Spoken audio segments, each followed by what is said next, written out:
পুরাণ শ্রীমদ্ ভাগবত দৃষ্টান্ত দিলেন। গৌরীয় বসন পরে শ্রী গৌতম বুদ্ধ সন্ন্যাসী একটি গ্রামের পথ হেঁটে যাচ্ছিলেন। তখন হঠাৎ বৃষ্টি নামায়। যেহেতু সাধু সন্ন্যাসীর একটি বা দুটি বস্ত্র থাকে, সেজন্য বৃষ্টি নামার জন্য তার পোশাকটির সুরক্ষার জন্য গৌতম বুদ্ধ সন্ন্যাসী একটি বাড়ির টিনের চালের তলায় দাঁড়িয়েছেন, বৃষ্টির জল থেকে রক্ষা পাওয়ার জন্য। ভক্তগণ, কিন্তু ওই বাড়িটি ছিল একজন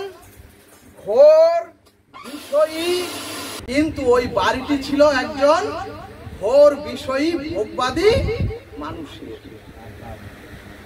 যার জন্য ওই ভোগবাদী মানুষটি গৌরীয় বসন পরা একজন সন্ন্যাসীকে দেখে উনি দৌড়ে এসে জানালায় দাঁড়িয়ে সেই সন্ন্যাসী গৌতম বুদ্ধকে বলছেন,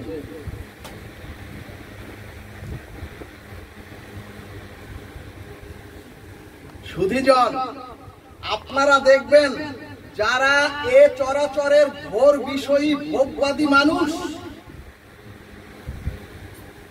যারা ভগবত বিমুখ মানুষ, তারা দেখবেন সাধু সন্তদের দেখলে একটু অপমান করতে পারলে তাদের অন্তরে একটু আনন্দ অনুভব করেন।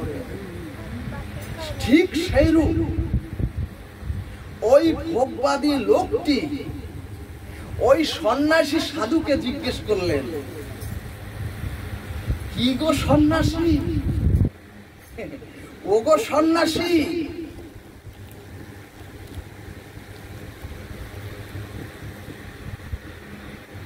পোশাক সংরক্ষণ করার জন্য, পোশাকটি বৃষ্টির থেকে রক্ষা করার জন্য এখানে দাঁড়িয়েছ?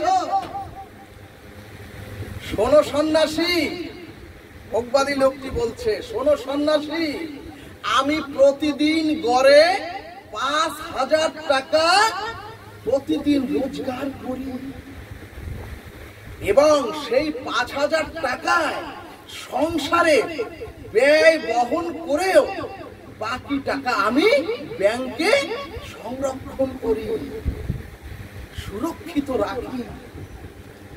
আরো শোনো হে সন্ন্যাসী,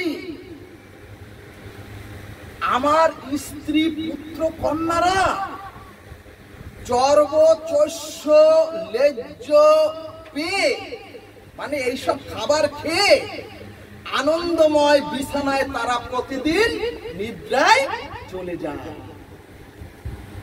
আরো শোনো সন্ন্যাসী, আমার যে গাভীগুলি, সেই গাভীগুলি মাঠ থেকে আমার রাখা গোয়ালা ঠিক সময় সন্ধ্যাবেলায় আমার গোয়ালায় সেই গরুগুলিকে উঠিয়ে রাখে। আরো শোনো সন্ন্যাসী, আমি আমার স্ত্রীর হাতে আস্বাদ্য রসময় খাদ্যাদি গ্রহণ করে, ও সন্ন্যাসী, প্রতিদিন আমি স্ত্রীর সাথে রসময় বাক্যালাপে রত থাকি। তাই হে সন্ন্যাসী, আমি চাই, ভোগবাদী লোকটি বলছে, তাই হে সন্ন্যাসী, আমি চাই এই বৃষ্টি তুমি সারা রাত ঝরো আর আমি রসময় বাক্যালাপ করি। গোবিন্দ, হে রাধে, ভক্তগণ, ভোগবাহী বিষয়ী ব্যক্তি তার বিষয়ী আনন্দটা ব্যক্ত করছেন একজন সন্ন্যাসীর কাছে। তখন সেই বুদ্ধদেব সন্ন্যাসী মৃদু হেসে বলছেন, আপনার আনন্দ সংবাদ শুনলাম, এবার হে মানুষ আপনি শুনুন একজন সাধু অন্তর্মুখিতা দিব্য আনন্দ সংবাদ, তাহলে আপনি কৃপা করে শুনুন। তখন গৌতম বুদ্ধ সন্ন্যাসী বলছেন, আপনি তো ৫,০০০ টাকা অর্জন করেছেন, কিন্তু আপনি ৫,০০০ টাকা উপার্জন করেছেন, কিন্তু আপনি সারা জীবনে একটু অর্জন করতে পারেননি। এবং এ জগতে যত উপার্জিত সম্পদ, শোনো হে অর্জুন রূপী জগৎজি, এ জগতে যত উপার্জিত সম্পদ সব এই চরাচর জগতেই তোমাদের রেখে যেতে হবে। এমনকি তোমাদের হাতের যে স্বর্ণের আংটিটি, ও মাগো তোমার যে গলার সেই স্বর্ণের চেইনটি, ওটিও খুলে রাখবে মৃত্যুর পরে। কিন্তু ভাগবত বললেন, আমরা সারাদিন, ভাগবত বললেন, ওগো তোমরা সারাদিন এই চরাচরে বসে যতটুকু আত্মচিন্তা করবে, সন্ন্যাসী বলছে যতটুকু সময় আমরা সারাদিন বসে আত্মচিন্তা করব, এবং সন্ন্যাসী বলছে আমি যতটুকু দিনে ভগবত চিন্তা করি, শোনো হে ভোগবাদী মানুষ, শোনো হে অর্জুন রূপী জগৎ জীব। গৌতম বুদ্ধ বলছেন, ওই অর্জনটুকুই তোমাদের সাথে, তোমাদের আত্মার সাথে নিয়ে তোমরা ভবসাগর পাড়ি দেবে। বলো না গো রাধে রাধে।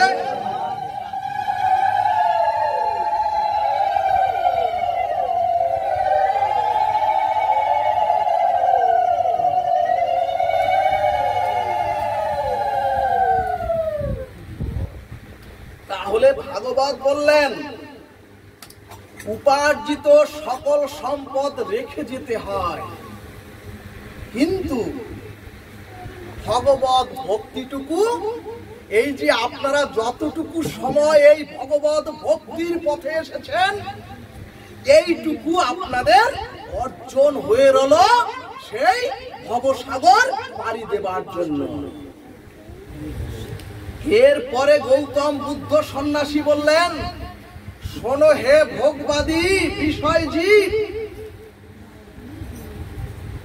তুমি বলেছ তোমার গাভীগুলি রাখাল যথা সময়ে গোয়ালে রেখে নিরাপদে রাখে,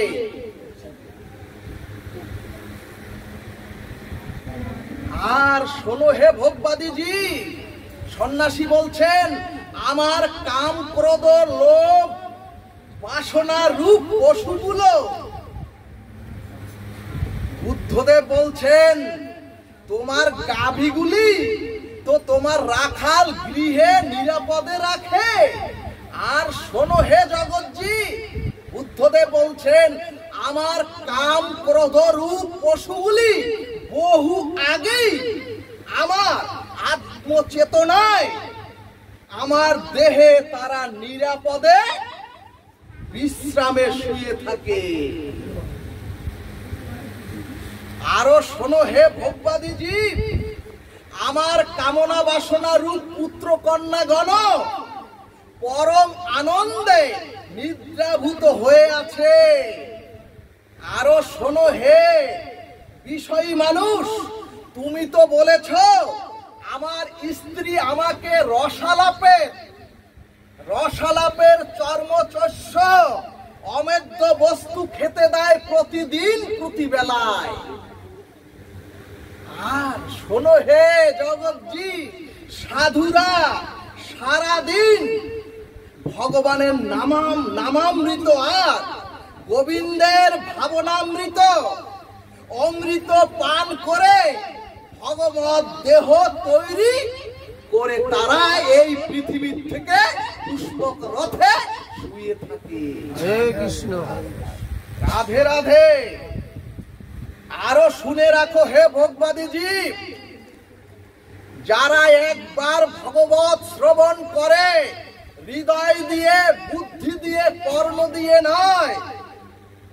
তুমি তো বলেছ দুগ্ধ ফেনাবিল শয্যায় তুমি ঘুমাও, আর সাধুরা আত্ম সাক্ষাৎকারের আত্মচেতনায় ভৌম বৃন্দাবনে পুষ্প শয্যায় শুয়ে থাকে নীরবিত। এরপরে সন্ন্যাসী বললেন, হে বিষয়ী জীব, তুমি বলেছ তোমার স্ত্রী তোমার সাথে রসালাপে যুক্ত হয়, আর সাধুদের সাথে প্রতিনিয়ত বৈরাগ্য দেবী নিত্য ধামের অমৃত আনন্দ নিত্য সদা বিনিময় করেন হৃদয়ের সাথে।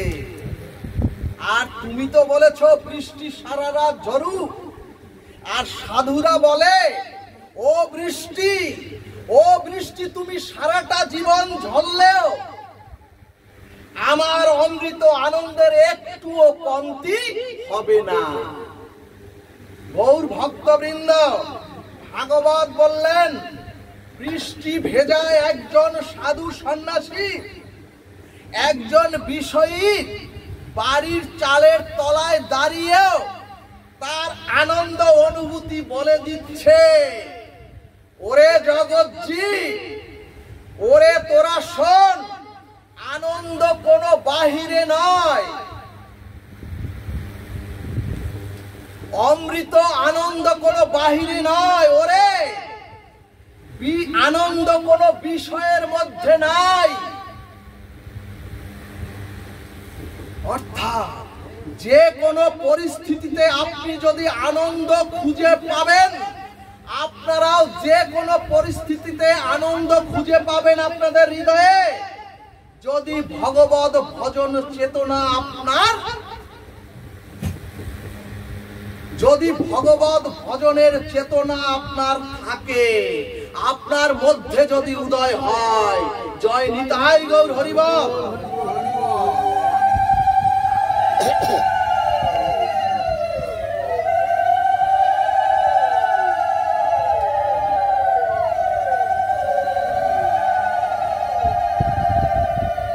সুধী শাস্ত্রজ্ঞ সাধুজন এই ভাগবত অমৃত কথায়, এই দার্শনিক কথায় রস থাকে না, তবে ভক্তগণ তত্ত্ব থাকে। এবং ভগবান শ্রীকৃষ্ণ শ্রীমদ্ ভগবত গীতায় বললেন, ওরে তত্ত্বের দ্বারাই জীবের মহাভক্তি হয়। এরপরে চৈতন্য ভাগবত দৃষ্টান্ত দিলেন, দুই বন্ধু একটি মেলায় গিয়ে দুই বন্ধু একই যন্ত্র কিনলেন। যন্ত্রটি হচ্ছে একটি ছোট ধূলিকণাকেও অনেক বড় করে দেখায়। দুই বন্ধু ওই যন্ত্রটি কিনেছেন।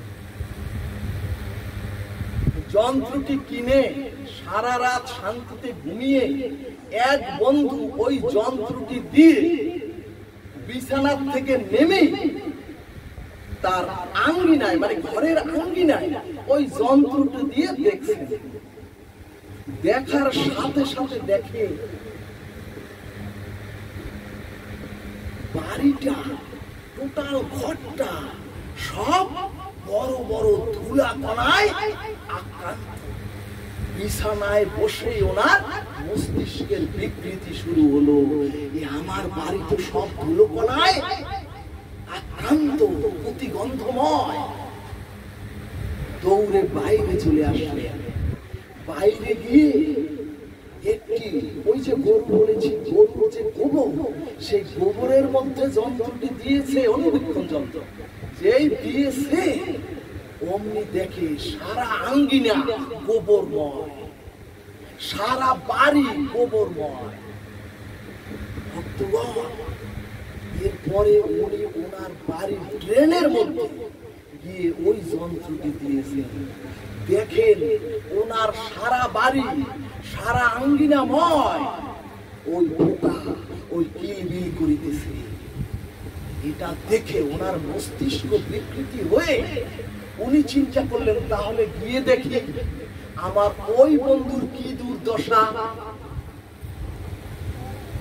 দৌড়ে গিয়ে ওই বন্ধুর বাড়ি গিয়ে দেখে ওই বন্ধু সকালবেলা ঘুম থেকে উঠে আনন্দে খিলখিল করে আনন্দে হরে কৃষ্ণ মহামন্ত্র বলতে বলতে উনি নৃত্য করিতেছেন। তখন ওই বিষয়ী ওই অনুবীক্ষণ যন্ত্র নিয়ে এসে ওই বন্ধুকে বলছে, কিরে বন্ধু, তোর এত আনন্দ কেন?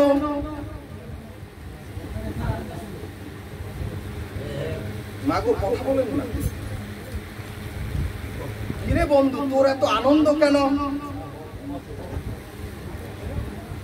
এই যন্ত্রটাই তো আমাকে সকাল থেকে এত যন্ত্রণা দিয়েছে, আমি তো কষ্টে তোর কাছে চলে এসেছি, আমার তো খুবই অশান্তি।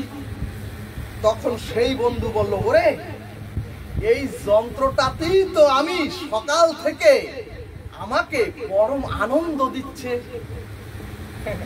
তখন অশান্ত বন্ধু জিজ্ঞেস করলেন, কি বললি তুই, কিভাবে?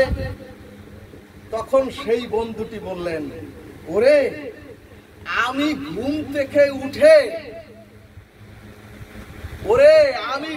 থেকে উঠে প্রথমেই এই যন্ত্রটি দিয়ে আমার ওয়ালে দেখ, তাকিয়ে দেখ, আমার ওয়ালে মহামানব এবং দেখ রাধা কৃষ্ণ,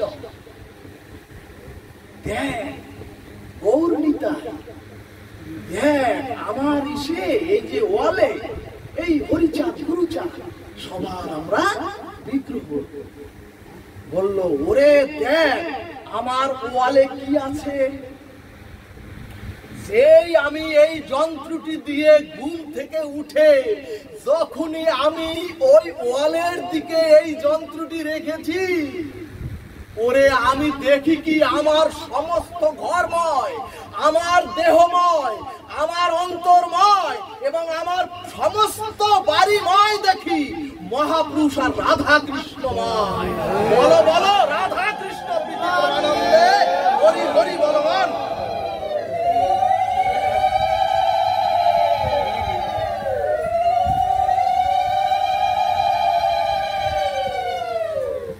এরপরে বন্ধুটি বলছে, ওরে আমি এই যন্ত্রটি নিয়ে ঘরের বাইরে গিয়ে এই দেখ আমার ফুলের বাগান, এই দেখ আমার তুলসী তলা। ওরে যখন আমি তুলসী তলায় দিয়েছি, ওরে দেখি কি আমি স্বয়ং ওই বৃন্দাবনের রাধা কৃষ্ণের সাথে আমি নিত্য লীলায় রত আছি। ওরে যখন আমি ফুলের মধ্যে দিলাম, তখন দেখি ওরে আমি পুষ্পক রথে শুয়ে আছি।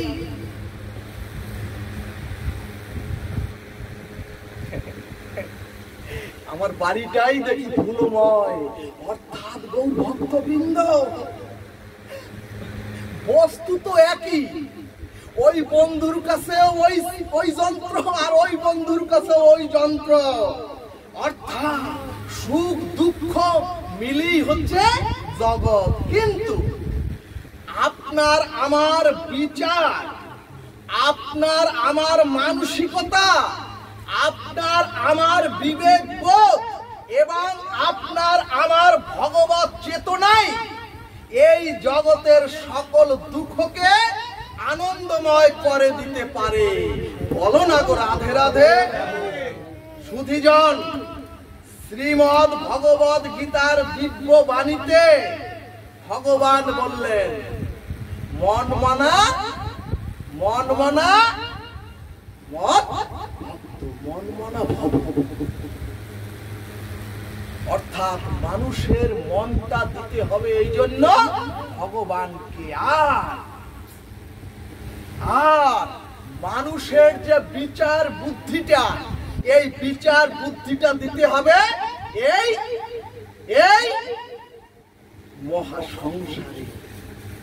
তাহলে কি কথা বললেন? মনটা দিতে হবে ভগবানে আর বিচার বুদ্ধিটা দিতে হবে সংসারে। কিন্তু ভক্তগণ, ভগবানের এই দিব্য বাণী আমরা উল্টে দিয়ে আমাদের মনটা দিয়েছি ভব সংসারে, আর বিচার বুদ্ধিটা মাঝে মাঝে দেই ভগবানে। কারণ কি বলে, এখন তো বয়স হয়েছে, এখন একটু ভগবত ভজন করা দরকার, এখন একটু ওই যে হরিচাঁদের ওখানে একটু যাওয়া দরকার। অনুষ্ঠান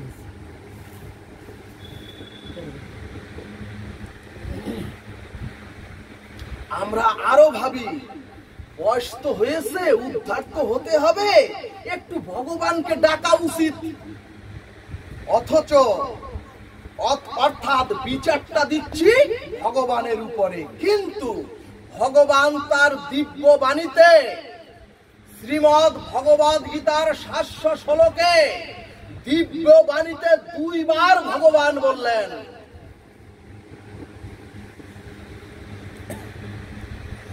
ওগো তোমরা তোমাদের বিচারটা সংসারে দাও, কিন্তু তোমাদের মনটা আমাকে দাও। কারণ কি? মনটা আমাকে দাও, বিচারটা সংসারে দাও। কি বিচার? কে আমাকে ঠকাবে, কে আমাকে মারবে, কে আমার সাথে হিংসা করলো, বা কে আমাকে শেষ করে দেবে, এই বিচারটা সংসারে খাটাও, কিন্তু তোমাদের মনটা ভগবানকে দাও। ভক্তগণ, একটু লীলায় না গেলে মর্মার্থ বুঝবেন না। মথুরা নরেশ অর্থাৎ মথুরার রাজা কংসের বোন দেবকীকে বাসুদেবের সঙ্গে বিবাহ দেওয়ার পরে বোনের প্রতি এত মমতা, বোনের প্রতি এত স্নেহ ভালোবাসায় বোনের হাতটা জড়িয়ে ধরে শুধু কাঁদছে রাবণ, শুধু কাঁদছে আর বলছে, ওরে তুই আমার স্নেহের একমাত্র বোন, তোকে কি করে আমি আমার কাছ থেকে দূরে শ্বশুর বাড়ি পাঠাই?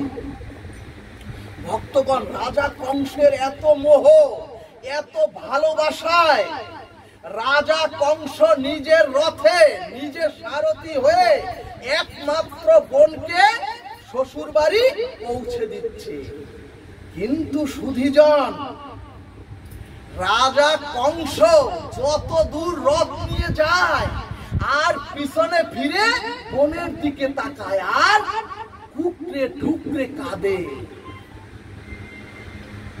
ভাগবত বললেন, এটার নামই মায়া মমতা, যা আমাদেরও সকলের আছে। শাস্ত্রজ্ঞ সুধীজন ভাগবত সংসারকে চোখে আঙ্গুল দিয়ে জগৎজীবকে দেখিয়ে দিচ্ছে, চিনিয়ে দিচ্ছেন, ওরে এই হলো সংসার, আর এই হলো সংসারের সম্পর্ক। ভক্তগণ, যেই একটি আকাশে দৈববাণী হলো, ও মাগো ঘুমাইও না মা, ঘুম তো সামনে নিরন্তর, কত ঘুমাতে পারবে, একটু সময় একটু জেগে থাকো। যেই আকাশে দৈববাণী হলো, অর্থাৎ যেই আকাশবাণীতে বলল ওই তোর বোনের দেবকীর অষ্টম গর্ভের সন্তান তোকে হত্যা করবে, অমনি অমনি এই কোমর থেকে তলোয়ার বের হয়ে গেল। সকল ভালোবাসা, মমতা, প্রীতি আর চোখের জল মুহূর্তের মধ্যেই রাজা কংসের শেষ হয়ে গেল। বোনকে হত্যার জন্য তলোয়ার প্রস্তুত করলো। ভক্তগণ, ভাগবতের এই দার্শনিক সাংকেতিক কথা শুধু গল্প আকারে ভাগবত বলা নয়, ভাগবত আলোচনা নয়। একটু আগে যে বোনের জন্য কেঁদে কেঁদে শ্বশুর বাড়ি পৌঁছে দেবার জন্য কংস নিজের রথ নিয়ে ড্রাইভার হয়ে বোনকে হাত ধরে নিয়ে যাচ্ছে কান্না করতে করতে, কিন্তু যেই শুনলো ওর অষ্টম গর্ভের সন্তান তোকে মারবে, অমনি বোনকে হত্যার জন্য তলোয়ার বের করলো। ভাগবতে সুখদেব আঙ্গুল তুলে বলছেন, ওরে এই সংসারে যাদের, ভালো করে শুনে রাখো মা, এই সংসারে যাদের তোমরাও ভালোবাসো, এই সংসারে যাদের জন্য খুব মোহ মায়া, আর তোমরাও চোখের জল ফেলো, এমন কি একটু কষ্ট দেখলেই কারো একেবারে চোখের জল বেয়ে বেয়ে পড়ে। ভাগবত বললেন, ওরে ওরাই ওরাই ওরাই তোকে একদিন, ওরে ওরাই একদিন তোর ওই বোনের চুলির মুঠি ধরে যেভাবে হত্যা করতে গেছে কংস, একদিন এরাই একদিন শত্রু হয়ে তোমাদের সামনে দাঁড়াবে। এজন্যই শ্রীমদ্ ভগবদ গীতায় ভগবান অষ্টম অধ্যায়ে দিব্যবাণীতে বললেন, জং জং বাপি শরণ ভাবং তেজ অন্তে কলেবরম তং তমেইব কন্তেয় সদা তদ্ভাব ভাবিতা। আর ভাগবত বললেন, মৃত্যুর সময় যদি কেউ টাকার চিন্তা করতে করতে মারা যায়, সে পরবর্তী জন্মে কুণ্ডলাকৃত সর্প হয়ে ওই বাড়ির গুপ্তধন পাহারা দেবে। ভক্তগণ, এটা কোনো ভয় দেখানোর কথা নয়, স্বয়ং ভাগবত বলছে। আর অখণ্ড পরতত্ত্ব ভগবান শ্রীমদ্ ভগবদ গীতায় বললেন, মৃত্যুর সময়ের চিন্তাই তোমার পরবর্তী জন্মের কারণ হবে। এরপরে ভাগবত বললেন, যদি কেউ কামের চিন্তা করতে করতে মারা যায়, তাহলে আগামী জন্মে তাকে শূকরের বাচ্চা হয়ে জন্মাতে হবে এই চরাচরে। আর যদি কেউ জমি টাকা আর সম্পত্তির চিন্তা করতে করতে মারা যায়, তাকে এই চরাচরে প্রেত হয়ে জন্মাতে হবে। আপনারা তো ভাবছেন প্রেত কোথায়? নিরন্তর প্রেত ঘুরছে। আর যখনই ভগবত বিমুখ আপনি হচ্ছেন, যখনই আপনারা ভগবত চিন্তার থেকে বিরত হচ্ছেন, তখনই ওই প্রেত আপনার মধ্যে আমার মধ্যে প্রবেশ করে, তাদের কুবৃত্তি আমার দ্বারা এই চরাচরে ঘটায়। হরে কৃষ্ণ। ভক্তগণ, যতই মরার পরে হরিনাম করেন, যতই মরার পরে শ্মশানে গিয়ে হরে কৃষ্ণ মহামন্ত্র করেন, যতই মরার পরে কান্না করেন, যতই মরার পরে পথে পথে খই ছিটান, আর যতই পয়সা ছিটান, সর্ববেদান্ত সার অমল পুরাণ শ্রীমদ্ ভাগবত বললেন, ওই সব দিয়ে তোমরা কেউ চিরমুক্তি পাবে না, ওই সব দিয়ে তোমরা কেউ ভগবত রাজ্যে যেতে পারবে না। অতএব আজ থেকে, যেহেতু ভাগবত বলছে যত পাপিষ্ঠ হও, তুমি যদি পাপিষ্ঠের থেকেও পাপিষ্ঠ হও, আর যদি তুমি অনুশোচনায় দগ্ধ হয়ে যদি ভগবত ভজনে তোমরা রত হও, অনন্ত জন্মের পাপ বিনষ্ট হয়ে যায়। অতএব গৌর ভক্তবৃন্দ, আজ থেকে গৌর গোবিন্দের চরণাশ্রয় করে নিরন্তর হরিনাম বদনে রেখে রাধা কৃষ্ণের যুগল চরণে দেহ কলাকে সমর্পিত করে কি ভজনে, কি শয়নে, কি বা জাগরণে অহর্নিশি হরিনাম বলহ বদনে। বলমন রাধা কৃষ্ণ প্রীতি প্রেমানন্দে হরি হরি বলমন।